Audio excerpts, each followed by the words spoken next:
Today is all about 4 assets that I personally own and have zero plans to sell ever. In a world where everyone's chasing the next hot stock or crypto pump, I'm focused on solid, long-term wealth building.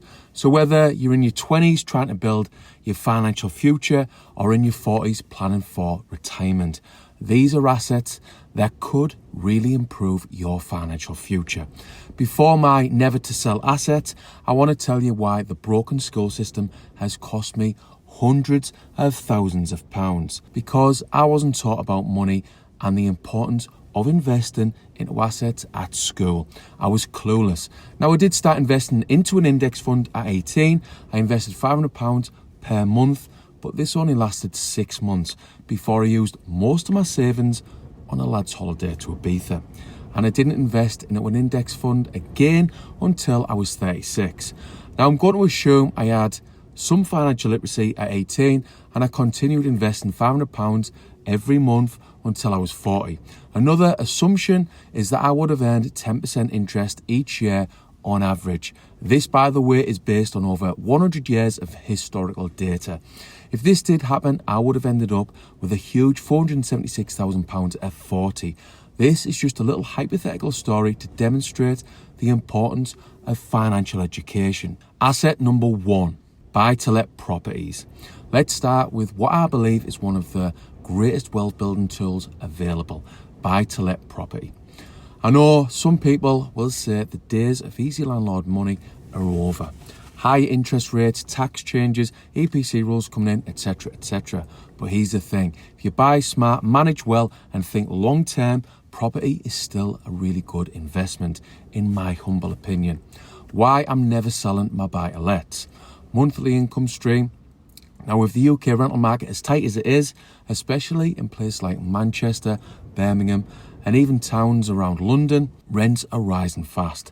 My tenants essentially cover my mortgage, insurance, maintenance, and there's still a decent profit on top. Capital growth. Historically, UK house prices have risen significantly over time. Even with downturns, property values tend to trend up. Take a look at average prices in the UK over the last 25 years. According to Nationwide, they've more than tripled. This is very much area dependent, and to be honest, I haven't seen evidence of this in my 24 years as an investor. Leverage. A £50,000 deposit could get you a £200,000 property. When that £200,000 property appreciates, you're gaining on the full value, not just your deposit. It's called geared returns, and it's why property has such powerful compounding potential. Tax planning. Yes, Section 24 took away mortgage interest relief for individuals, but savvy investors now use limited companies for tax efficiency. Combine that with capital gains tax allowances and business property relief for inheritance, property can still be tax efficient. Legacy and inflation hedge. Property doesn't just make you money, it's a legacy, something you can pass down. And because rents usually rise with inflation, it protects your income over time. Control. You can improve it, refinance it, Airbnb it, sell it as part of your portfolio. You don't get that level of control with most investments.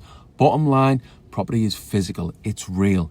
People will always need somewhere to live. And if you've got the right property in the right area, why sell? Asset number 2, individual stocks. Next, the second asset, I'm never selling individual stocks, especially those in the S&P 500.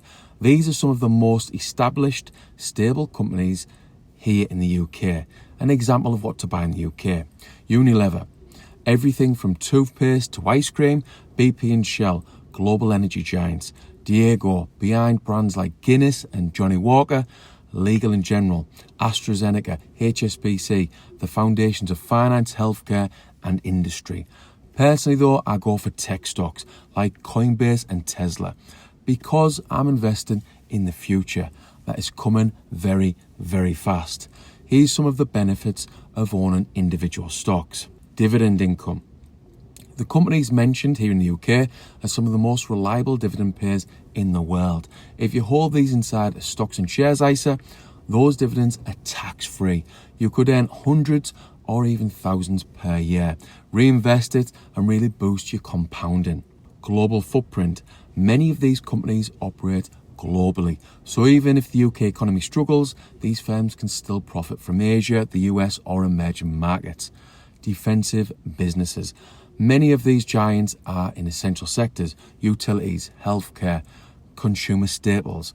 These tend to perform steadily during recessions, offering some downside protection. Long-term stability. Some of these firms have been through world wars, financial crisis, and even pandemics. They're still standing. That's what you call resilience. Emotional simplicity. When markets crash, panic selling is real. But if you own companies you know and trust, it's easier to hold on. For me, individual stocks are like a steady ship in your portfolio. You're not trying to double your money in a year. You want 5 to 8% annual growth with solid income forever. Now, I've used a few examples here of individual stocks. I'm high risk, so I prefer higher risk, higher reward tech stocks that are going to help me beat inflation and currency debasement. And I have no intention of selling them anytime soon. You might have noticed I'm in a different location because I forgot to put my financial disclaimer in. So here you goes. Here's my financial disclaimer. This video, as always, doesn't contain any financial advice. I'm literally just trying to help you with my 24 years experience as an investor. Asset number 3, index funds. Now we're getting into my favorite type of investing, index funds. And this is mainly because it's stress-free. You know how Warren Buffett says just buy the S&P 500? Well, here in the UK, we've also got other options to consider, like Vanguard FTSE All World ETF, iShares MSCI World ETF, Fidelity Index World Fund, Vanguard Life Strategy Funds, like the Life Strategy 100 Fund I invest into.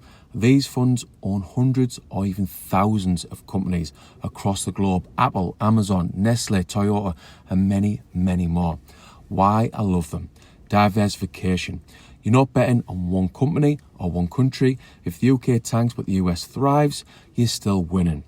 Low fees. Some charge as little as 0.07% per year. That's less than your bank charges. Tax efficiency. Again, hold them in an ISA or SIP, and all your gains and dividends are tax-free. That's a huge long-term advantage. No stock picking stress. I don't want to spend hours analysing balance sheets. I want simplicity.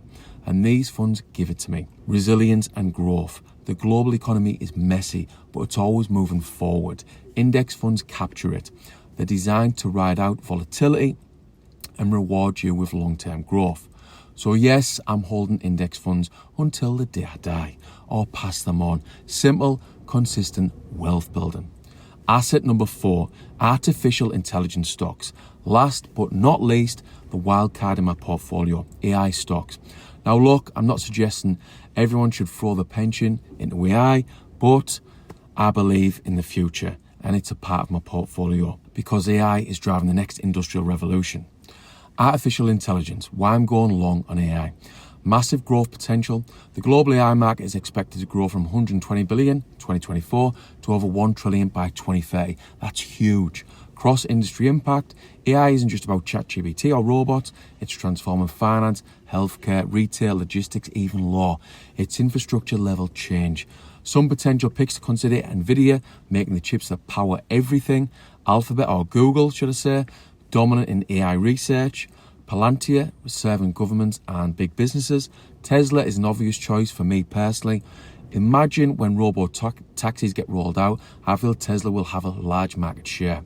This is just one example of why I feel the price for Tesla stock will rise significantly over the next few years. Plus AI-themed ETFs like Global X Robotics and the AI ETF. The new internet, the way the internet reshaped the world in the 2000s, that's what AI is doing now. I want to get in early and hold through the volatility. But here's the thing. I'm only allocating what I can afford to lock in for a long period, like a decade. This is my moonshot category, AI.